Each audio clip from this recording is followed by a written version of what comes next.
Hey guys, welcome back to my channel. If you're new here, my name's Kat and this is another episode of Plus Size Ponderings. This is the first time I've ever done a reaction video per se, but I have done quite a few other body positivity focused videos.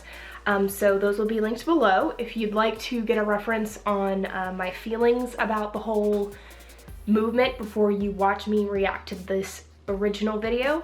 That would be wonderful. So jump on over there or watch those later. I will be referencing them throughout this video. Also, nasty, hateful, rude comments will be removed from the comment section below, just as a disclaimer. So let's get into the video. So recently on the trending page, or it popped up in my recommended or something along those lines, I saw this video titled "You're Not Plus Size, You're Dying" by Rebel Media. It was posted this time last year, and the gentleman who's speaking in the video is named Gavin, and I hope that he sees this because I want him to see that someone from the plus size community has seen what he said and has responded to it, because I think that you guys are gonna be actually shocked as to what I have to say to this video. Go watch his video. It's 5 minutes. It's really short, but he makes some interesting points. So you start the video out and he's eating a burger and fries, which is, the trolling is not lost on me, for sure. I thought it was kind of funny. I'm sure some people that watched it were probably mad. I deliberately did not read the comment section on this video. So the first thing he focuses on is this video of fat women. I'm going to be using the word fat a lot, even though I don't particularly like that word, but I'm going to be using it because that's what he uses in the video. So he shows a video of a bunch of women who are fat dancing and basically just, you know, yells at them saying, "You're not fat, you're not beautiful, you're not unique, you're nothing special, you're dying." I get what he's saying. I think it's important to understand the meaning behind their video, which is basically, you know, I might be overweight, but it's still okay for me to move my body. It's still okay for me to show people my body. It's okay to love my body. And I think one important thing that people need to remember is when you see something like that, or you just see a person on the street, you don't know where they are in their journey. You don't know if they've already lost 50, 75, 100 pounds. You don't have any idea. You don't know if they just lost a family member or a spouse or a child and they've gained weight because they're grieving. You don't know why or why not they are the way they are. You don't know what is happening in a person's life. I just thought it was an interesting way to start that video. The next thing he focuses on are that doctors are not quacks. Doctors have been telling people that obesity is a massive problem in our country, and more in our country, it seems like, than any other country for decades. Obesity is a huge problem here in the United States. Being overweight will kill you, and he focuses on something interesting that I was not aware of, and he cites all of his sources, so if you think he's full of crap, he's got sources that are cited and they're legitimate. He focuses on wheelchair sizes. So they originally had larger, you know, regular wheelchairs and then large wheelchairs, just a few for people that were larger. And now the new normal is having all large wheelchairs because our society's new normal has become larger people. So we just generally need larger wheelchairs. I also think this is ridiculous, just like he does. A lot of the body positivity movement, the people that in my opinion are not serving the movement well, like to focus on, you know, society should love you no matter what, blah, blah, blah, but they like to gloss over the fact that being overweight will kill you, which he's saying this whole video super abrasively, but he's making a point that a lot of the people in the body positivity movement like to pretend does not exist. You can be body positive and love yourself, but you also have to acknowledge the fact that being overweight for an extended period of time is going to have an effect on your body. So I've already done a video on people like Fat Girl Flo. I know a lot of people have seen that video. And she is one of those people that likes to think that doctors are not body positive. It's not their job to be body positive. It's their job to keep you healthy and alive. She might be younger. I believe she's in her early 30s, late 20s, early 30s. And she might not have any health problems as of yet. But when you're 300, 400, 500, I'm not sure how much she weighs, but I know where my body is, so I know, like, in comparison where hers must be. When you're as large as she is, or someone like her, I'm just using her as an example because I'm familiar with her, you are going to have health issues down the line. You're going to. And that's why we need those bigger wheelchairs, so that when your knee gives out, or you go into shock because your blood sugar is all screwed up because you have type 2 diabetes, they need a wheelchair to wheel your big butt in there.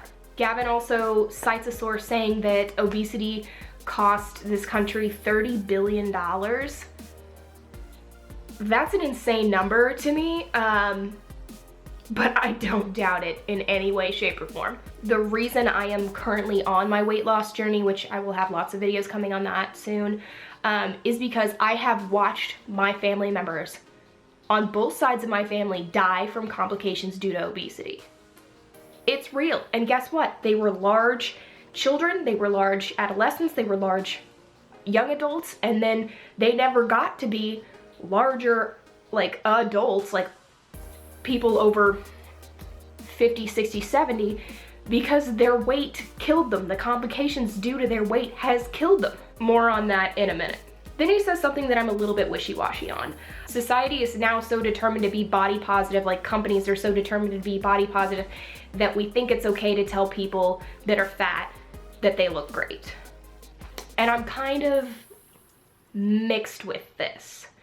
I think it's a hard line to ride, because you look at someone and you think they're overweight, but there's no way to say to that person, if you don't know them, oh my God, you're so overweight, you've got to make a change or it's going to kill you.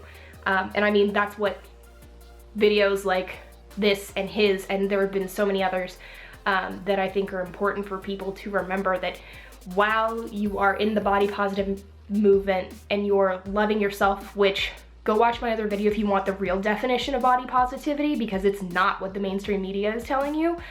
It's about loving yourself, and it has nothing to do with society. It's all about internal, how you love yourself. It's hard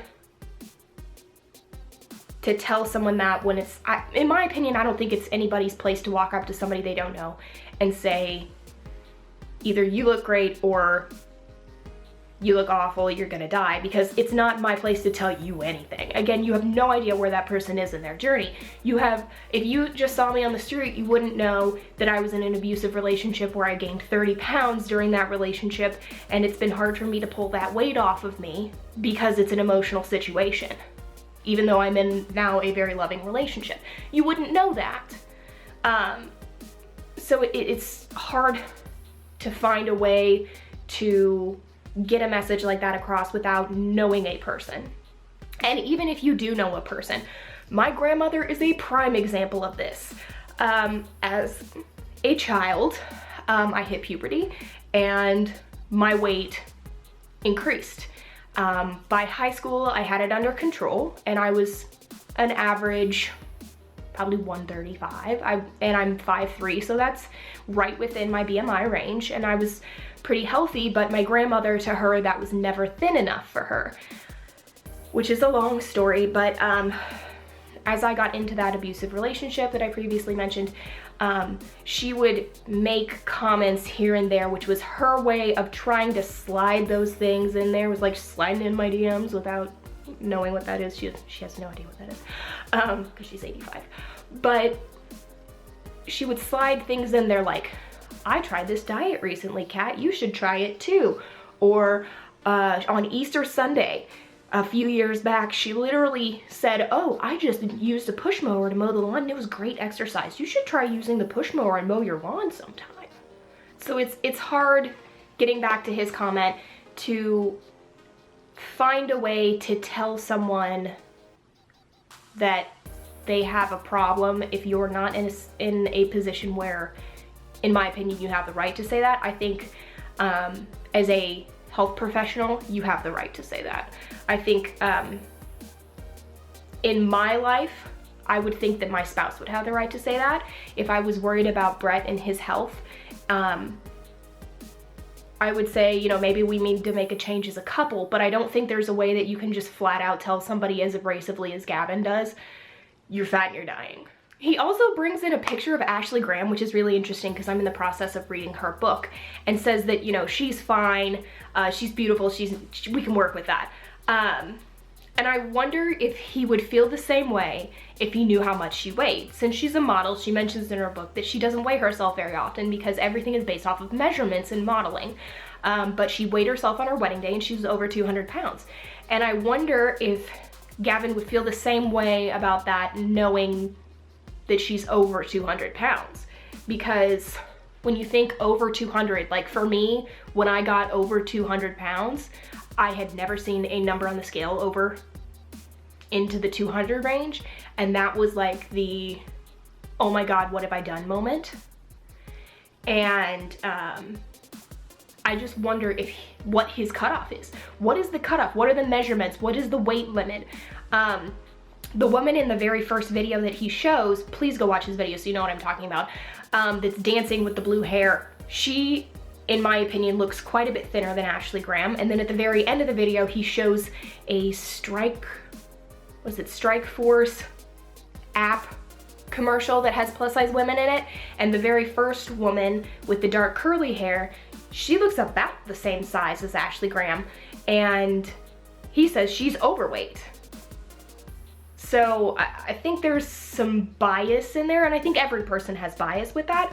I just found that as an interesting point because I think where you are and how you appear online and in photos and in person all look different.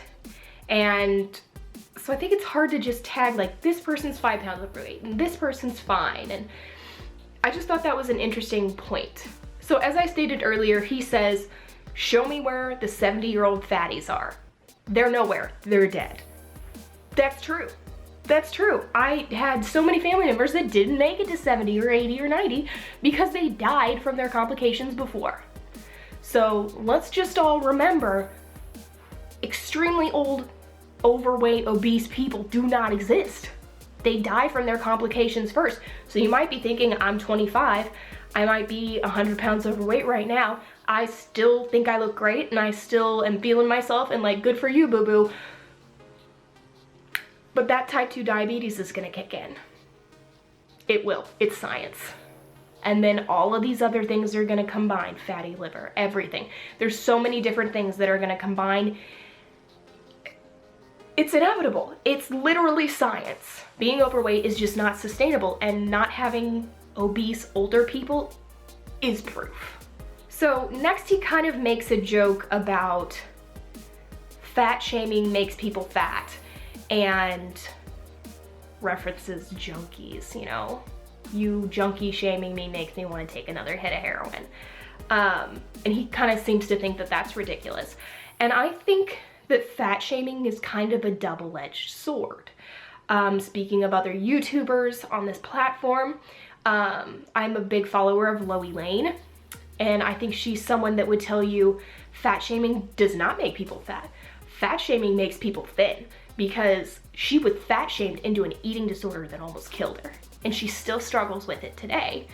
I, on the other hand, was fat shamed by my grandmother, as I had mentioned previously, and it didn't make me fatter, it didn't make me want to eat more, it just made me hate myself as a teenager and a young adult. But I know that there are friends of mine and other YouTubers that would definitely say that they were fat shamed and they felt terrible about themselves, so they ate as a coping mechanism. I think it can go any of those 3 ways. Bottom line, fat shaming or any shaming of any kind, where I don't understand why people feel the need to make other people feel like crap about themselves. Again, you have no idea where somebody is in their journey, so just leave them alone. It's not gonna hurt you to either leave someone alone or say something positive. And I mean, that's something he said previously, you know, we're so focused on being body positive that it's okay to tell someone they look great when they don't. I don't think there's anything wrong with if you see someone who looks like they're down. Like when I was at Torrid, I would see so many women come into the store, and pretty much if you shop at Torrid, you're most likely overweight.